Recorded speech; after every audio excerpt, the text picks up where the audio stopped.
Rebound defensively goes to number 42, Timmy Barker, off the missed shot. Now B.D. Banks with the ball. Over to Masingo. Back to Barker. Shot up, no good.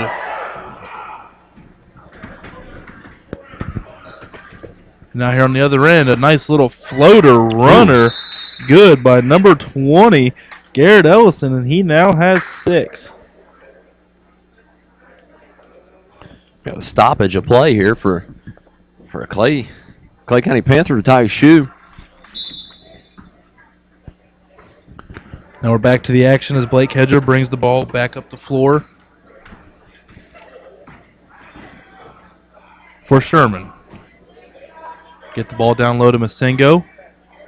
Turnaround, jump shot, no good. I think he wasn't quite expecting the defensive pressure he got there on that turnaround. No, he had a hand right in his face. The shot, no good by number 14, Josh Samples. Good take by I think it was number 30. Josh Woodard getting his first point of the game. And excuse me, I'm sorry, folks, didn't prepare you there for the end of the first quarter. But that was the buzzer, and the end of the first quarter brings your score 22-15. A 7-point advantage for the Tide. Roll Tide rolled in the first quarter.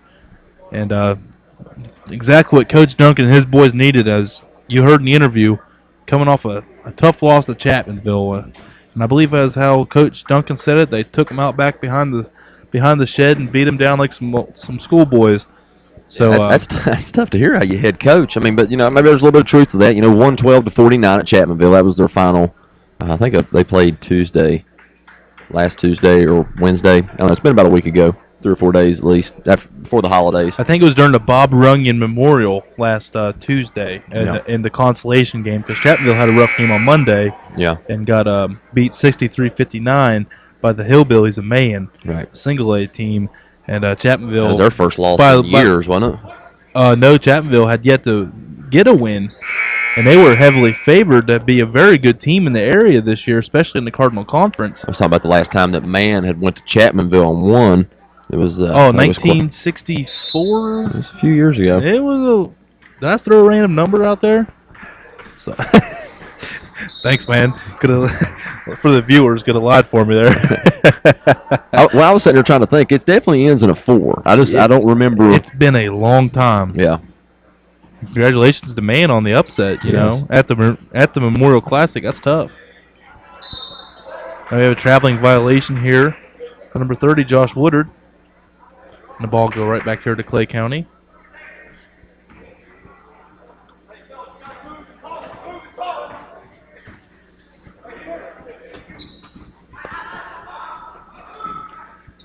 Back here to the action on the Clay County side of things. Garrett Ellison. Over to Samples, back to Ellison. Fires up a 3, no good. Samples with the rebound, gets it out to Ethan Smith. He'll go back out to Ellison.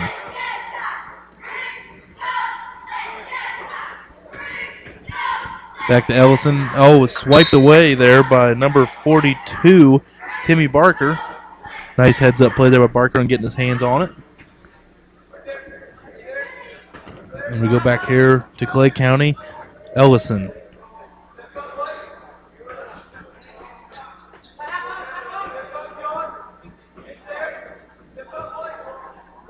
Ellison getting a play call from the coach over there.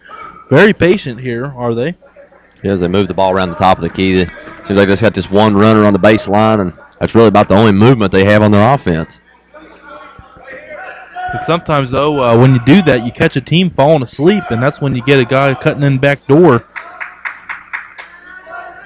I'll tell you, since they took the big kid out, the Newsom kid out, they've not had a whole lot of offensive motion. And coming down with a defensive rebound there was number 42, Barker. Now back here on the other end, the shot up. No, traveling violation is what you're going to hit B.D. Banks with. And 5:22 remaining here in the second quarter. 22-15 is your score.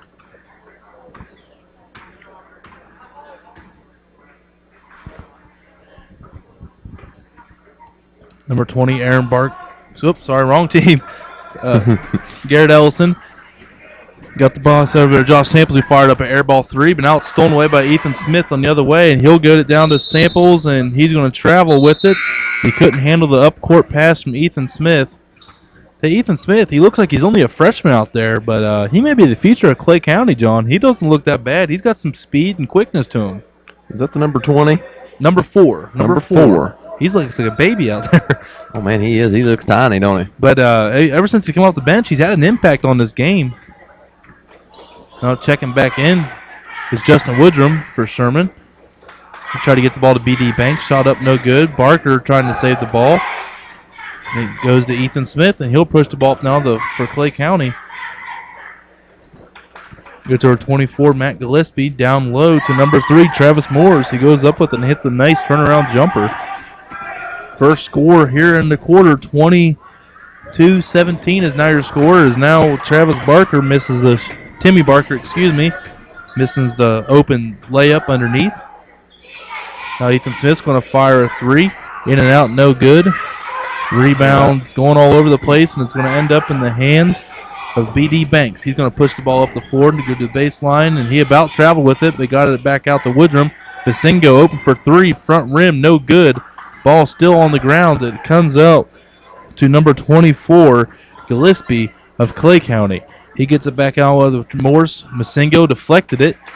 Now ends up in the hands of Justin Woodrum. He's going to push the ball up the floor, and he's going to go up. They're going to call the shot on the floor.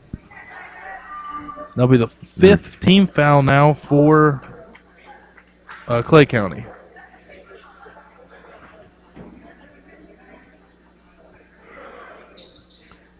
Catch your breath, man. I mean, they got him down the floor on you there for a couple of minutes. A few possessions. I tell you what, this Clay County team's not bashful at that three-point line either, are they? No, a lot of three-point shots going on here, and Justin Woodrum's going to take another one true to form, and this time he drills it.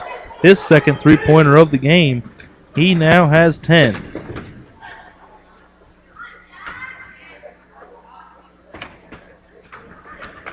And Garrett Ellison taking the ball to the floor, no good. Rebound offensively goes to Matt Good.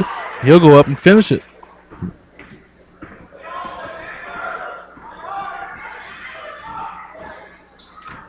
Justin Woodrum gets the miss, but takes the shot, gets his own miss, and goes back up with it.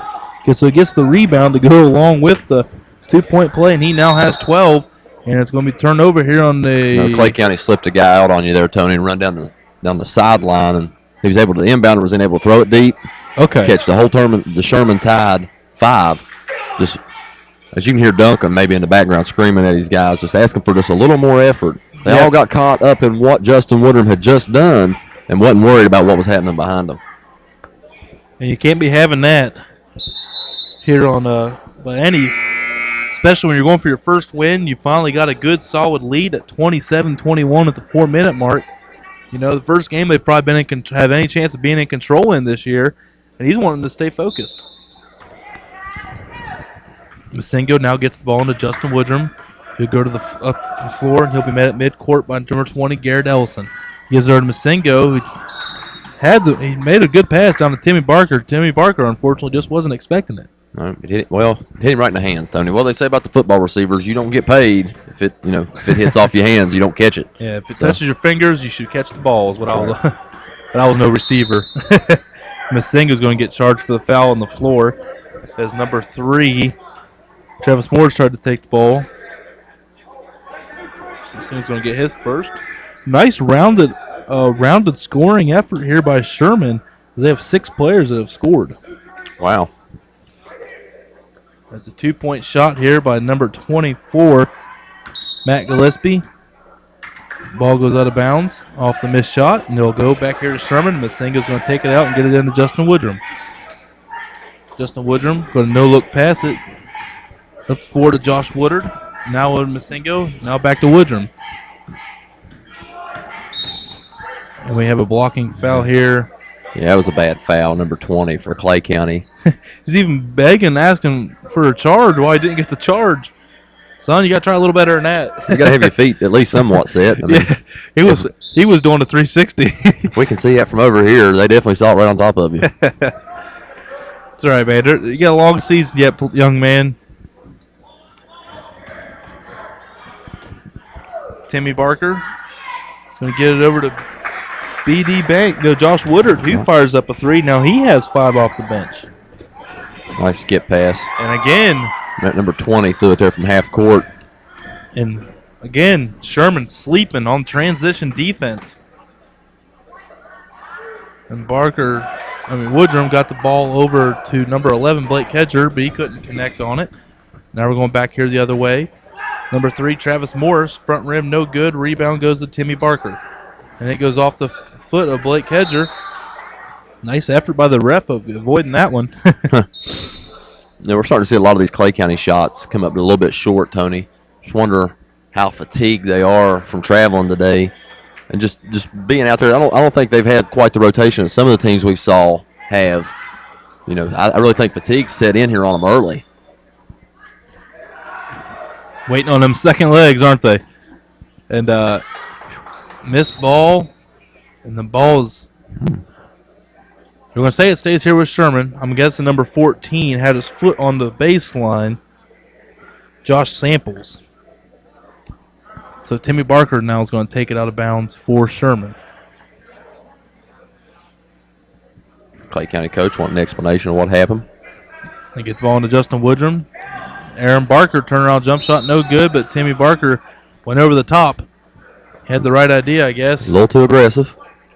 But you got to like his effort. I mean, right. you know that. Being hustle fouls are no fouls acceptable to a coach, but if there is one that is, it's a hustle foul. Shelby Gray checks back in for Timmy Barker off the Sherman Tide bench. Okay.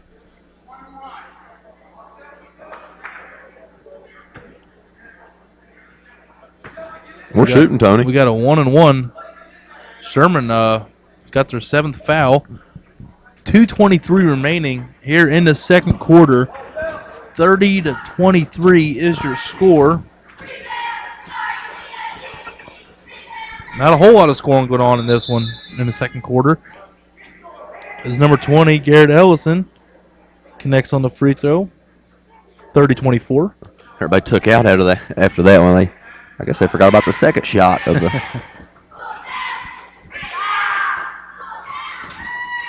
There we go. Connect on both of them. Now Justin Woodrum. Double dribble by number 25, Shelby Gray. Another turnover by the Tide. And them got to frustrate the Tide coaching staff.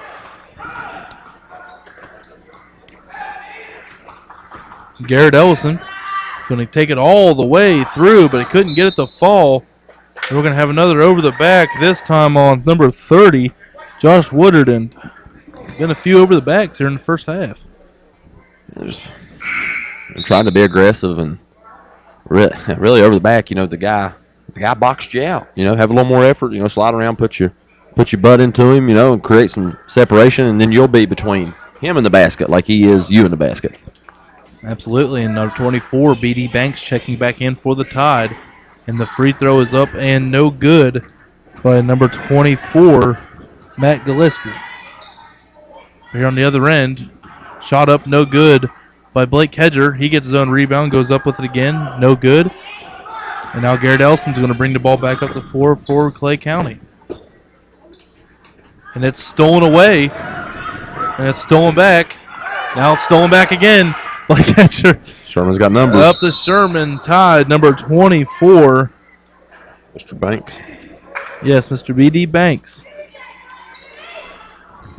He'll go to the line to shoot 2. And you're going to attack number 24, Matt Gillespie, with the foul. And now B.D. Banks missing the shot. 30-29. 30-25, excuse me. 1:35 remaining in the first half of action.